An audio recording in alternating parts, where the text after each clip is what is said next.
보세요. 우리가 믿는 하나님이 얼마나 크고 얼마나 웅장하고 얼마나 전능하고 얼마나 살아계시고, 여러분 이것을 알 때 우리가 달라진다는 것입니다. 그래서 무엇보다도 하나님을 알아라. 네 하나님이 어떤 하나님을 알라라고 성경에서도 우리에게 권고하고 있고, 그 목사님도 하나님을 정말로 알아보라는 것입니다. 알려고 하라고 하는 것입니다. 그러면 그 하나님이 얼마나 크신 분인지, 또 그 하나님이 세상 돌아가는 일이나 내 일에 대해서, 내 생각과 마음과 나의 가정, 나의 직장, 이 모든 것에 대해서 무심한 분이 아니고 너무나 큰 관심을 가지고 너무나 깊게 모든 일에 관여하고 계시다는 것을 깨달은 것입니다. 그것을 깨달을수록 우리 마음에 진정한 소망이 싹 튼다는 거예요.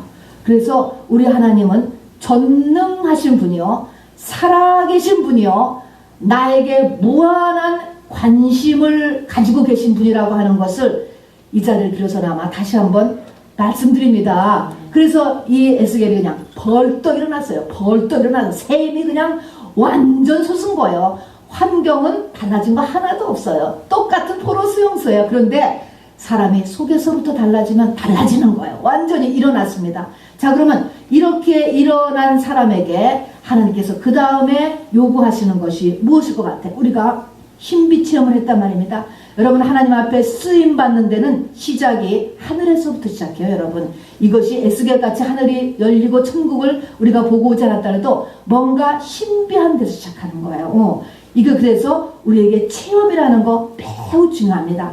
자, 그래서 이렇게 한 사람에게, 체험을 한 사람에게 하나님이 요구하신 두 번째는 뭐냐면 입을 벌리고 두루마기를 받아먹으라 라고 말씀했어요. 근데 그 두루마기에는 어떤, 그 두루마기에 뭐가 있는가 보니까 애가와 애곡과 재앙의 말이 가득 쓰여 있었대. 두루마기는 두루마기인데 가득 쓰여. 여러분, 이것이 무엇을 말씀할까? 그것을 받아 먹으라 그랬습니다. 먹으니까 입에서는 너무너무 달대요. 그런데 나중에 보니까 배는 또 너무나 쓴 것이에요. 어쨌든 두루마기는 그 당시에 성경, 하나님의 말씀을 이야기했어요. 근데 그 말씀 가운데 애가와 애곡과 재앙이 있다라고 하는 것은 십자가를 이야기하는 것입니다. 십자가의 돌을 이야기하는 거예요. 십자가의 돌을 가운데 핵으로 딱 끼고 있는 그런 말씀을 들어야 되는데, 듣는 걸로 그친 게 아니고 받아서 먹어야 되는 거야. 먹어야 돼.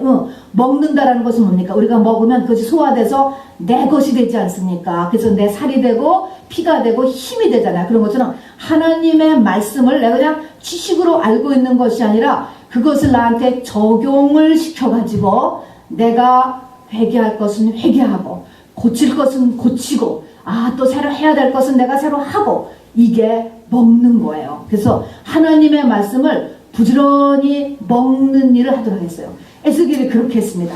자, 여러분 체험했어요. 그 다음에는 부지런히 하나님의 말씀을, 십자가의 도의 말씀을 먹었습니다. 여러분 그렇게 하고 계시죠? 여러분 그렇게 하고 계시죠? 자, 그러면 이렇게 하고 있으면 우리가 생각하면, 이렇게 해서 이제는 이쯤 되면 막 전도 다니고 간증하러 다니고 그래야 될 것 같지 않아요? 이쯤 됐으면요. 그런데 그 다음 해야 하는 일이, 하나님이 3장에 가면 에스겔서에 보면은요, 너 집에 가서 문 닫고 있으라는 거예요. 너 집에 가서 문 닫고 있어라. 무리가 줄로 너를 동여매리니, 묶이는 거예요. 묶여. 내가 그 결박을 당하는, 무리가 너 줄로 너를 동여매리니 네가 그들 가운데서 나오지 못할 것이라. 네가 그 다음에는 또 뭐예요? 벙어리가 되어서 그들의 책망자가 되지 못하게 하신다는 것입니다. 그래서 에스겔이 벙어리가 되는 거예요. 반벙어리가 되는 것입니다. 묶이고 갇히고 벙어리가 되고, 여러분 환경이 좋아지는 게 아니고 더 나빠지는 거예요. 더 나빠졌다니까요. 풀어지는 게 아니고 더 나빠졌어요, 여러분. 자, 더군다나 사람이 말을 해야 살지나요. 또 복음도 전해야 될 것 같은데, 말로 전해야 될 건데 하나님께서 왜 벙어리를 만드셨을까? 여러분 한번 생각해 보시기 바랍니다. 에스겔이 이거를, 에스겔 연구하는 분들은 이 기간이 얼마 동안이나 벙어리로 있었느냐? 12년 정도를 반벙어리를 있었대요. 벙어리 전도사가 된 거예요, 여러분. 이 벙어리로 이렇게 있었다는 것입니다.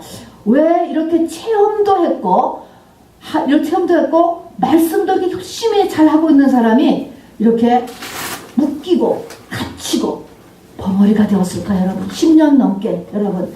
특별히 벙어리라고 하는 것은 말 더듬이라고 하더라도 이거는 장애예요. 낙심이 얼마나 낙심거리며 모욕거리며 수치입니까, 여러분? 생각을 해보세요. 그러면 왜 벙어리가 되게 했을까? 첫 번째는 낮아져야 돼서 그래요. 겉이 낮아지는 게 아니고 중심에서 낮아져야 돼요. 하늘의 계시가 너무 큰 거로 자고하지 하게 못해서 바울에게 육체에 가시를 넣었다 하는 것처럼 심령에서 낮아지는 거예요. 바로 에스겔이 하늘을 보지 않았습니까, 여러분? 말씀이 깨달아지지 않았습니까? 그것이 환경은 노예로 있다 할지 모르지만 심령은 높아질 수가 있는 것입니다. 하나님이 원하는 것은 중심에서 심령이 가난한 자를 만드는 거예요, 여러분. 그래서 낮추시기 위해서 가 있고요. 그 다음에는요, 하나님이 쓰는 사람은요, 반드시 언어의 훈련을 받아요, 여러분. 우리 골로새서 4장을 보더라도 말입니다. 바울이 이렇게 얘기했어요. 그리스도의 비밀을 말하게 하시기 위해서 내가 매임을 당하였노라 그랬습니다. 그리스도의 비밀을 온전히 전하기 위해서 사도 바울이 매임을 당했다는 거예요. 사도 바울은 율법에 정통했던 분이고 다메섹 도상에서 하늘이 열렸던 분이에요. 그런 분도 그 이후에 그리스도의 비밀을 온전히 전하기 위해서는 그의 삶이 매임을 당했다는 것입니다, 여러분. 자, 그래서 매임을 당하였어요. 또 보니까 4장 6절에 보면은 너희의 말을 은혜 가운데서 소금으로 고르게 함과 같이 하라는 것이에요. 우리의 말에 소금을 뿌리라는 거야. 자, 우리의 말이 하나님 앞에 다름을 당한다는 것입니다.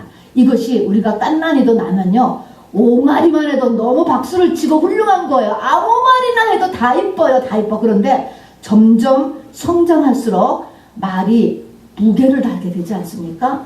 믿음의 사람도 점점 하나님 앞에 쓰임받는 사람이 되기 위해서는 말에 하나님께서 무게를 다는 거예요. 오죽하면 우리가 어떻게 됩니까? 네가 말한 대로 다 해준다고 그랬잖아요. 얼마나 우리의 말에 하나님, 우리가 성령의 인도함을 받아야 되는지 모르겠어요. 12년 걸렸습니다. 그래서 이 에스겔이 12년 동안 이제 벙어리가 되었던 것입니다. 이런 것을 보면 말입니다. 모든 것이 한순간에 되는 게 아니에요. 거저되는 것이 아니라는 것입니다. 우리 지난번에는 엘리야를 봤잖아요. 엘리야의 훈련을 보니까 기릿의 훈련, 기릿의 훈련에서 세상에 굶어 죽지만 않았지. 신약물을 먹고 까마귀가 던져주는 먹을 걸 가지고 먹고 살았으니 정말 죽지만 않았지. 그게 할 일입니까? 그 다음에 사르밧, 용광로라는 의미라고 그랬습니다. 그 다음에는 이 낙심의 로뎀나무의 훈련까지를 다 거치지 않습니까? 이런 것처럼 오늘 이 에스겔도 마찬가지인 거예요. 하늘로부터 시작은 했지만 하늘에 체험을 했다고 해서 여러분 다 된 것이 아니고 그것이 시작이에요, 보니까. 자, 그래서 이렇게 벙어리가 되어서 12년을 보냈습니다. 자, 여러분은 어디까지 왔는지 한번 좀 보시길 바랍니다. 자, 그래서 벙어리가 이렇게 모였는데 여러분 이것보다 조금 이제 그 다음에 보니까 강도가 더 세지는 거예요. 더 세죠. 더 기가 막힌 환경의 오더가 이 에스겔에게 일어나는 것입니다. 4장부터 7장까지 보면요, 거기서 4가지 하나님의 오더가 떨어지는데, 네가 뭐냐면 사람들이 많이 있는 데 가서 병정놀이를 하는 거야. 진흙을 가지고 담을 쌓고 너는 그 안에 갇혀있는 그런 모습을 이렇게 하면서 사람들 앞에 그렇게 하고 있으라는 거야. 이거는 완전히 미치광이 아니겠습니까? 쇼를 하는 거죠. 또 사람들이 많이 모인 데 가가지고서 모인 광장에 가서 왼쪽으로만 누워있는 거야. 390일을 누워있으래요. 또 40일은 또 오른쪽으로만 또 40일을 누워있으래. 미친 사람 아니에요? 미친 사람 같지 않아요? 여러분 얼마나 자존심 상하겠어요. 왜 내가 이런 일을 해야 돼? 사람들이 얼마나 바보 같겠습니까? 여러분 노아가 방주를 몇 년 지었죠? 120년 지었어요. 120년. 자기 돈 들여서, 자기 힘 들여서, 자기 시간 들여서. 여러분, 저는 이렇게 전도사부터 시작해 지금까지 20년 되었어요. 올해면 20년인데 20년 생각을 하는데 120년 생각을 하니까요, 아무것도 아닌 거야. 이게 아무것도 아닌 거예요. 120년 방주를 지었다고 그랬습니다. 그래서 의에 한 사람이 노아가 된 것이에요. 여러분, 결코 쉬운 일이 아니잖아요. 그뿐 아니라 인분에다가 떡을 구워서 먹게 하셨어요. 여러분, 바베큐, 인분에 바베큐를 한 거예요. 여러분, 스모크 넣어서 우리는 뭐 스테이크에 근사한 냄새 나게 하려고서는 먹잖아요. 거기다가 인분으로 불을 하여서 거기에 떡을 구워서 먹게 했단 말입니다.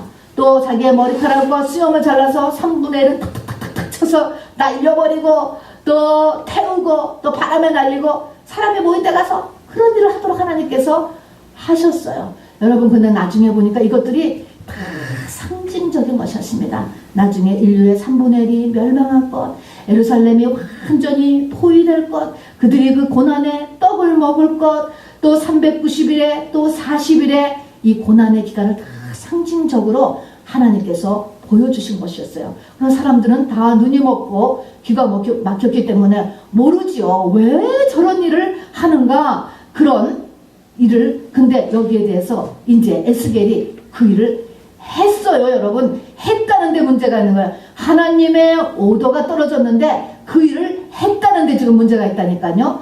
그런데 그 다음 도수가 더 높은 도수의 하나님의 오더가 떨어지는 거예요. 네 눈에 기뻐하는 것을 하나님이 쳐서 빼앗으리라 그랬습니다. 네 에스겔의 눈에 기뻐하는 것이 뭐였냐면, 아마 자녀는 없었던 것 같아요. 아내였어요. 그냥 그 사람을 보면 위로가 되고 마음에 기쁨이 있었거든요. 눈에 기뻐하는 거. 아내를 죽었습니다. 아내를 데려갔습니다. 그런데 더 오더는 뭐예요? 근데 아내가 죽었는데 슬퍼하지 말고 눈물을 보이지 말래요. 그래서 어떻게 해서 에스겔이 그렇게 했어요. 자, 이것까지가 훈련이었습니다. 여기까지를 에스겔이 다 쫓아갔습니다. 이렇게 되니까 에스겔이 어떤 사람이 되었을 것 같아요? 에스겔은 환경 때문에 요동하지 않는 사람, 자신의 감정 때문에 요동하지 않는 사람이 되었어요. 환경을 보고 사는 사람도 아니고 자신의 감정을 중심으로 사는 사람도 아니에요. 뭐에 의해서만 사는 사람이에요? 하나님에 의해서만 사는 사람이에요. 이것이 억지로가 아니고 그런 사람이 돼버린 거야. 괜찮은 거야? 괜찮아요, 여러분. 이런 성령의 사람이 되었습니다. 이게 바로 하나님이 만드시려는 한 사람이에요, 여러분. 이것을 향하여서 저와 여러분이 지금 인도함 받고 있다는 것을 눈치채시기를 바랍니다. 그렇게 지금 인도에 가고 계시는 거예요. 그래서 지금 에스겔을 통하여서 하나님께서 이제 우리에게, 에스겔도요, 천년왕국까지 다 보신 분이에요, 여러분. 굉장하지 않습니까? 하나님의 비밀을 다 열어주셔요. 어떻게 가서 보면은. 근데, 그리고 인데 이 에스겔이 여기까지가 훈련 과정이야. 아내가 죽었는데 울지 않는 데까지. 여기까지가 이제 훈련이었어요. 그러니까 여기까지가 훈련의 과정이구나 라는 것을 우리가 이제 오늘 에스겔을 통하여서는 알아두시고, 그런데 이렇게 이게 하나님의 훈련을 받을 때 우리가 내놔야 될 것이 무엇이냐라는 것입니다. 이런 것에 대해서 내가 환경에 대해서 어떤 반응을 해야 될 것이냐라는 것이 이제 우리에게 필요한데, 성경은 그 필요한 것이 한 가지. 아까 한 사람은 어떤 사람? 순종의 한 사람. 한 사람의 순종함으로 많은 사람들이 의인의 반열에 올라갔다는 것입니다. 노아 한 사람의 훈련으로 노아가 그걸 했어요. 그렇게 하니까 노아 한 사람이 120년을 하나님의 오더에 순종하면서 쫓아가니까 많은 사람이 의인이 되더라. 8식구가 노아의 아내, 세 아들, 자부들이 같이 배에 딱 타지는 거예요. 나중에 가서. 이렇게. 그래서 의인의 반열에 들어가. 여러분, 거기에 가족의 얘기는 사실은 처음에 하나도 안 나와. 그들이 어떻게 살았는지 모르지만 노아로 인하여서 의인의 반열에 딱 들어갔던 것입니다. 마찬가지가 되는 거예요. 그래서 이 한 사람으로 인하여서 가족이 문제가 아니죠. 제네레이션이 완전히 새롭게 되는 것이고 나라와 민족과 시대가 바로 다 살아난다라고 성경은 이야기하는 거예요. 노아로 인해서 새 시대가 열리지 않아서 인류가 다 시작하는 거예요.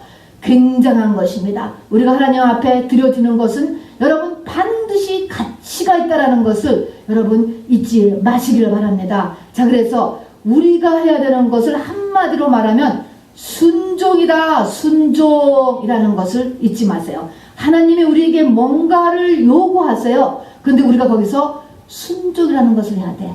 그런데 이 시대는요, 노아 씨도 마찬가지예요. 세상과 자아가 완전히 꽃피는 시대에 있어요. 지금도 마찬가지. 노아 씨도 마찬가지. 이스라엘이 멸망의 때도 마찬가지. 주님 오실 때도 마찬가지예요.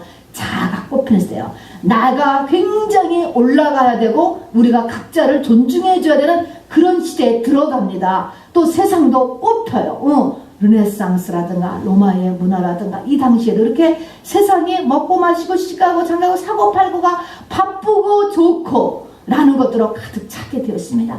이런 세상과 자아가 꽃피는 시대에 어떻게 하나님 앞에 순종함으로 인하여서 바로 이렇게 순종의 한 사람으로 우리가 설 수 있을까? 여러분, 그러나 우리는 할 수 있습니다. 아멘이지요? 할 수 있습니다. 자, 그럼 하나님께서 우리에게 이 순종의 사람이 되게 하는데 무엇을 붙여주느냐? 우리에게 주변에 사람을 붙인다는 거예요. 사람을 붙이는데 이 사람을 이제 붙이는데 가장 가깝게는 가족이에요, 여러분. 이 가족은 우리가 천국에 가면 가족이 없어요. 가족이 없는데 이 땅에서만 있는 거예요. 그래서 이 가족도 여러분이 사명으로 알으셔야 돼. 그러면 가족을 붙이는데 이 가족을에 대한 그 가족을 향한 나의 목적을 우리가 확실하게 이 시간에 정하시기를 바랍니다. 자, 노아가 한 일이 뭐냐면 바로 순종함으로 인해서 방주를 완료했다고 했습니다.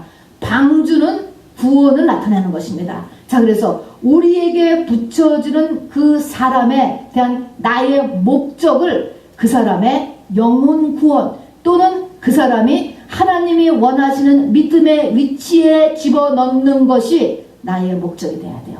여러분, 엄밀하게 말하면 결혼도 그것 때문에 만나는 거예요.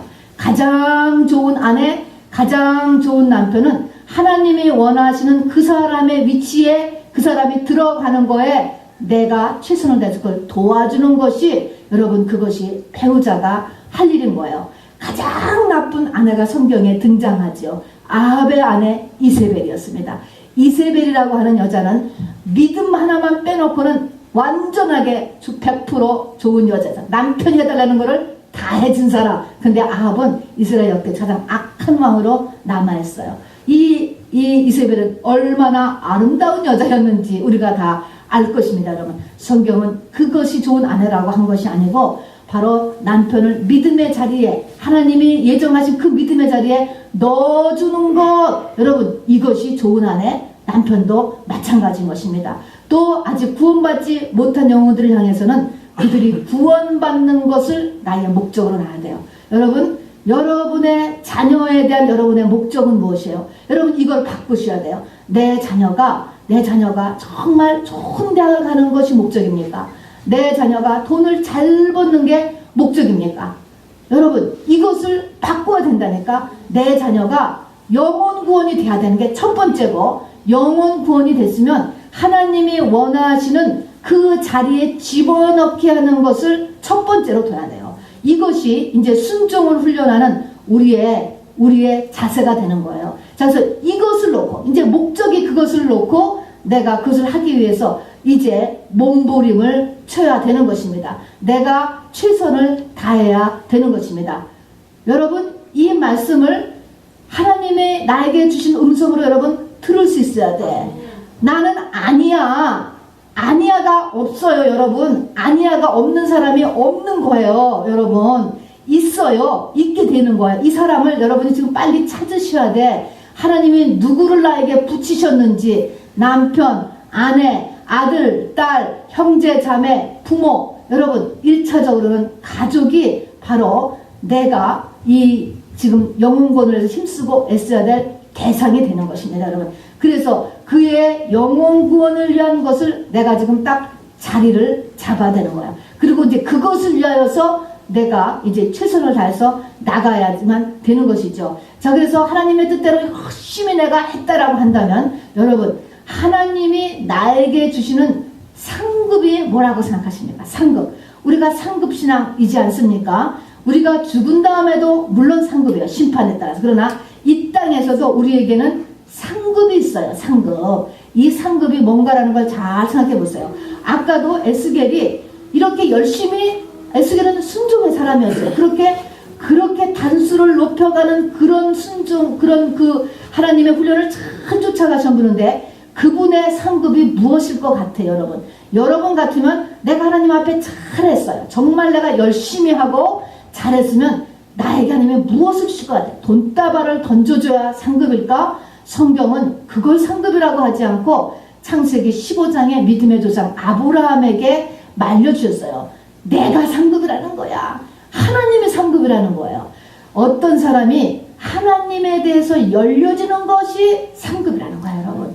잊지 마시기 바랍니다. 내가 하나님에 대해서도 깨달아지고 하나님에 대해서도 열정이 생기고 여러분 이런 것이 하나님의 상급이에요. 자, 그리고 환경이 아니라고 하는 사실을 여러분이 마음에 이렇게 담아 두시길 바랍니다. 자, 그래서 이제 이렇게 집에 갇히기도 하고 또 사람들이 나를 묻기도 하고 벙어리가 되기도 하고 또 정말 바보 같고 미치광이 같은 짓을 정말 하는 그런 삶을 살기도 하고 그것이 또 시간이 오래되기도 하고 내가 기뻐하는 것을 하나님 앞에 빼앗기기도 하고 그러면서도 감정 표현도 제대로 못하는 이런 삶을 우리가 우리 가운데 하나님께서 이끌어 가시면서 내가 환경에 상관없는 삶을 살고 내 감정에 상관없는 삶을 살고 이렇게 끌고 가는 과정에서 뭐를 준다고? 내가 섬길 사람을 내 가족, 주로 가족 가운데서 붙인다라는 거예요.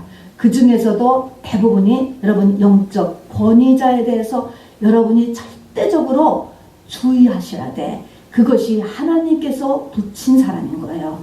여러분 영적 권위를 인정한다는 것은 무엇입니까? 비난하지 않는 거예요, 여러분. 비난 대신에 기도로 나가야 돼요. 기도로. 그래서 이런 일을 꼭 하시고 그 다음에는 내 삶 가운데 어려운 일이 일어나고 속상하잖아요. 그런 일들이 일어났을 때 여러분 이 출애굽기에 보면은 쓴물이잖아요. 정말 괴로운 일이 일어났을 때 나뭇가지를 던지라는 거예요. 그러니까 그 쓴물이 탄물로 변했어. 내 환경의 어려움도 십자가를 통해서 보면은 다 단물인 거예요. 십자가를 통해서 보면 그 속에서 뭐예요? 내 죄를 보게 돼요. 나의 믿음 없음, 나의 연약함, 내 죄를 발견하게 되기 때문에 그것을 회개하니까 그게 단물이 되는 거예요. 그래서 그것이 축복이 되는 것입니다. 답답한 남편이 축복이고 말 안 통하는 자식이 축복이 되는 거예요.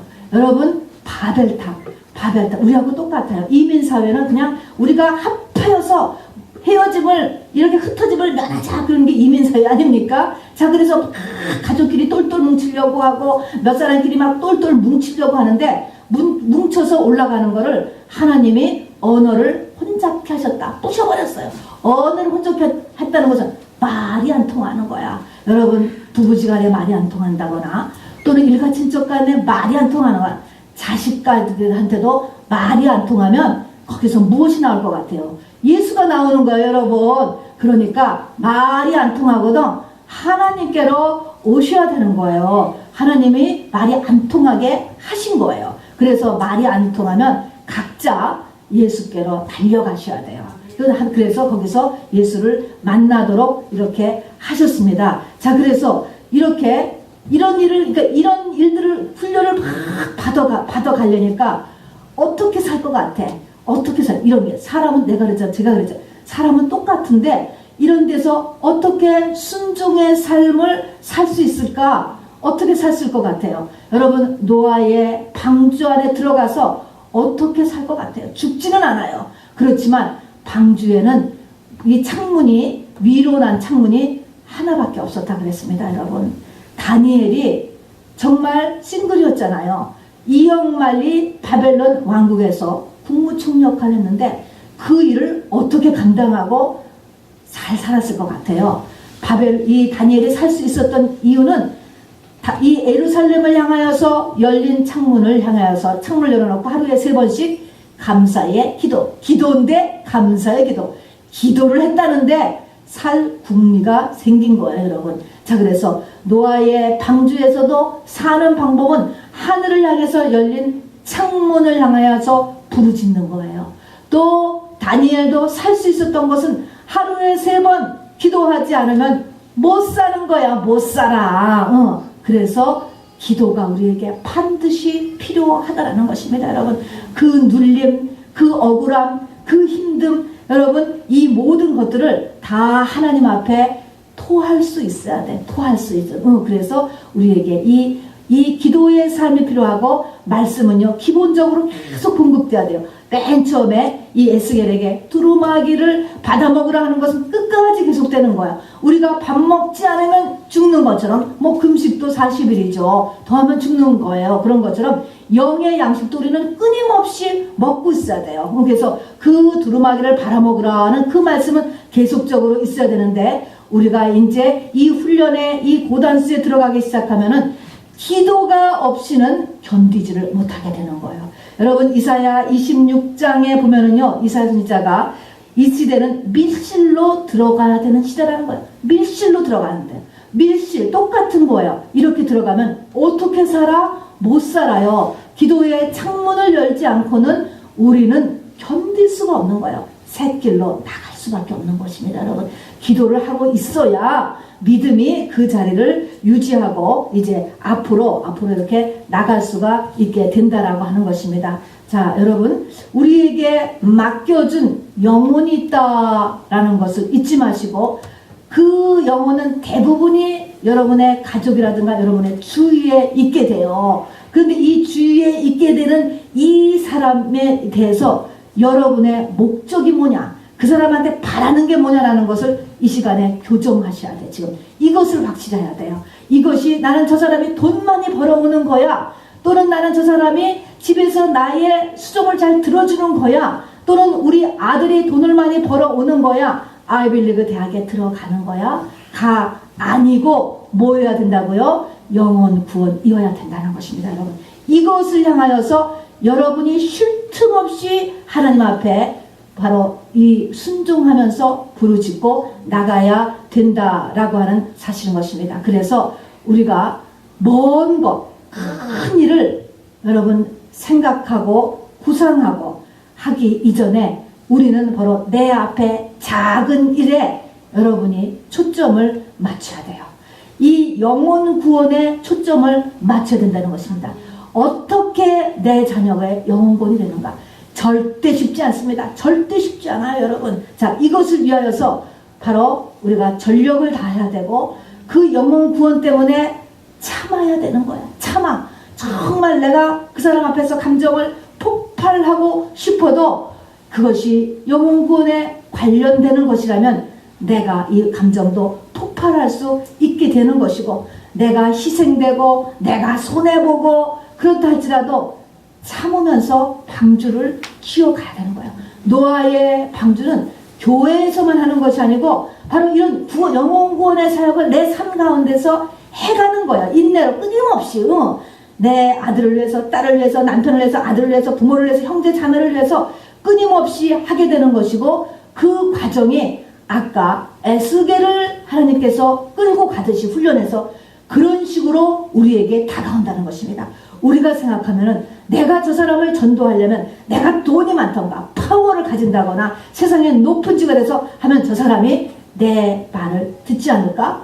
그렇지 않다라는 거예요. 내가 하나님의 사람이 되어야지 하나님께서는 그 사람이 나에게 다가온다는 것이고, 또 하나님의 방법은 이렇게 사람의 방법과 다르다는 것이죠. 그런데 여러분, 그래서 그 사람을 위해, 그 사람의 영혼 구원과 그 사람이 하나님 앞에 서야 되는 그 자리를 위해서 내가 모든 것을 희생하며 모든 것을 투자하며 그렇게 기도하고 있으면 하나님이 무엇을 이야기하는가? 그렇게 하다 보면은 방주를 지면 그 방주가 완성되면은 누가 산다고요? 첫 번째 혜택은 어디입니까? 노아가 사는 거야. 노아가. 그래서 너는 너를 위하여 잣나무로 방주를 짓고, 너를 위하라는 거야. 그거는. 그러니까 굉장히 손해보고 억울하고 희생되는 것 같지만 그걸 하다 보니까 내가 하나님의 사람이 되는 거예요. 에스겔이 바로 하나님의 사람이 되고, 다니엘이 하나님의 사람이 되고 에레미야가 하나님의 사람이 되었다는 것입니다. 그래서 결국은 뭐냐면 하나님의 관심은 나예요, 여러분. 여러분 자신이야. 여러분 자신이 아니고 여러분의 영혼이야. 엄밀히 말하면 여러분의 영혼이 하나님의 신부로 되는 것, 그것을 위해서 우리 주변에 사람을 이렇게 붙인다라는 것입니다, 여러분. 자, 그런데 어쨌든 하나님은 이렇게 된 한 사람을 찾으시고요. 한 사람을 찾으시고 그 순종의 한 사람이 되기 위해서 우리를 지금도 훈련하고 계세요. 많은 사람이 하나님께서 부르셔서 지금 가고 있습니다. 그러나 바로 땡 해가지고 이렇게 마라톤을 전부 하고 있지만 경기에 임하고는 있지만 끝까지 순종하여서 이기는 사람은 정말 적다라고 이야기하는 것입니다. 자, 그것이 오늘도 이 자리에 나온 저와 여러분이 목적이 되는 거예요. 우리는 이기는 자가 되어야지만 되고 정말 끝까지 면류관을 받는 그 한 사람에 순종하는 사람이 저와 여러분이 꼭 되시기를 원합니다. 제가 말씀을 정리하겠습니다. 모든 것의 시작은 하늘로부터 시작돼요. 신령한 것, 신비한 것, 체험으로부터 시작되는 것입니다. 그래서 노아를 이야기할 때도 노아는 은혜를 입었더라. 같은 소리인 것입니다. 하나님이 부르셨기 때문에 그것이 실질적인 천국 기행을 하지 않더라도 내 마음에 하나님이 주신 어떤 내적인 음성과 체험에 의해서 시작된 거예요. 사람은 이거를 시작할 수 없어요, 여러분. 그래서 하나님에 의해서 시작됐어요. 그렇다면 이제 그 다음부터 베이직으로 해야 되는 것은 여러분 애곡과 재앙이 섞여 있는 하나님의 말씀을 부지런히 먹으셔야 돼요, 여러분. 마음이 좀 컬컬한 것 같다, 답답한 것 같다 하면 여러분 꼭 말씀을 더 먹으시기를 바랍니다, 여러분. 사람의 양에 따라서 어린아이는 조금만 먹어도 되지만 점점 육체가 커지면 더 많은 음식과 단단한 음식이 필요하듯이 영의 사람도 마찬가지예요. 내가 이거 갖고 좀 안 되겠다 하면 여러분이 더 말씀을 먹으셔야 되는 것입니다. 이렇게 말씀을 먹고 있으면 그 다음에 환경이 점점 풀어지는 게 아니고 하나님의 사람, 이 시대에 찾으신 한 사람은 그 다음부터 점점 더 좋아진다니까. 환경이 좋아지고 하나님의 그 중에 하나가 뭡니까? 나를 벙어리로 만들어가는 훈련이 일어나는 것입니다, 여러분. 자, 그래서 이 훈련이 이렇게 일어나고, 그러니까 환경이 점점 좋아지고, 내가 집에 갇히고, 그리고 내가 정말 말도 못하고, 이런 상황, 어려운 상황이잖아요. 이런 상황이 우리 가운데 하나님께서 허락하시는데, 여러분, 하나님의 사람, 하나님의 것이 되려면 반드시 물을 통과하고, 불을 통과한다고 그랬어요. 그러나 내가 불 가운데 너와 함께하고, 물 가운데 너와 함께하여서 불꽃이 너를 사르지도 못하고 물이 너를 이렇게 넘어뜨리지 못한다고 말씀했거든요. 그렇게 한다는 말씀을 믿고 우리가 하늘을 향해서 부르짖어야 됩니다, 여러분. 그리고 그 어려운 일 때마다 우리는 십자가를 거기서 던져야 돼요. 십자가를 통해서 그 사건을 봐야 돼요. 그러면 십자가를 통해서 그 사건을 보면 내 영혼의 모습이 보여지는 거예요. 하나님이 기대하는 내 모습 말입니다. 세상 사람이 기대하는 게 아니고 하나님이 나에게 원하시는 그 모습을 보면 거기에 나의 죄를 내가 보게 되고 발견하게 되기 때문에 그것이 단물이 되는 거야. 그래서 웬만한 어려움, 웬만한 비난, 웬만한 무슨 어디서 잘못된 소문 그런 게 들어도요, 그때는 속상하죠, 금방. 그러나 조금 생각해보면 와, 내 죄가 그 소문보다 더 커, 더 내 죄가 크기 때문에 입을 다물게 돼, 여러분. 아유, 그래라, 그냥 할 수 없지 뭐, 이렇게 돼야 돼, 여러분. 그렇게 돼야 돼. 그만큼 나의 정화를 위해서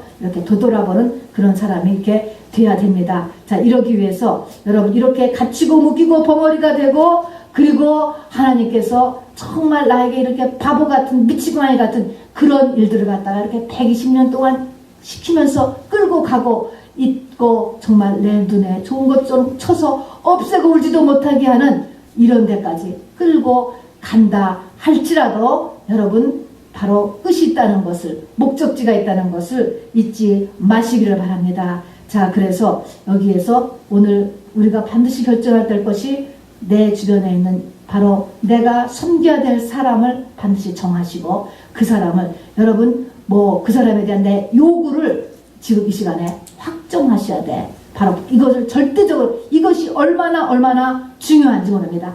영혼 구원을 목적 삼아야 돼. 그 외의 거는 다 사이드로 하는 거예요. 이것을 위하여서 하고 바로 무너진 그것을 내가 막아설 수 있는 한 사람이 되어야만 하고 어떤 희생도 내가 감수할 수 있는 여러분이 되어야 되고 그렇게 하기 위해서 힘드니까 바로 하루에 3번씩이라도 기도하러 나오는 사람이 되어야 된다라는 것입니다, 여러분. 그런데 그렇게 하다 보면 어떻게 돼요? 내가 바로 이렇게 하나님의 찾으시는 순종의 한 사람으로 변해 있다라고 하는 사실인 것입니다. 그래서 하나님의 관심은 결국은 나다라는 것을 잊지 마시기를 주님의 이름으로 축원합니다. 여러분 오늘 기도하실 때 여러분 환경을 세상의 눈으로 꼭 이렇게 바라보지 마세요.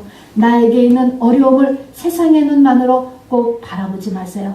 여기에 반드시 하나님의 눈으로 보려고 하고 십자가를 놓고 이렇게 보려고 하세요.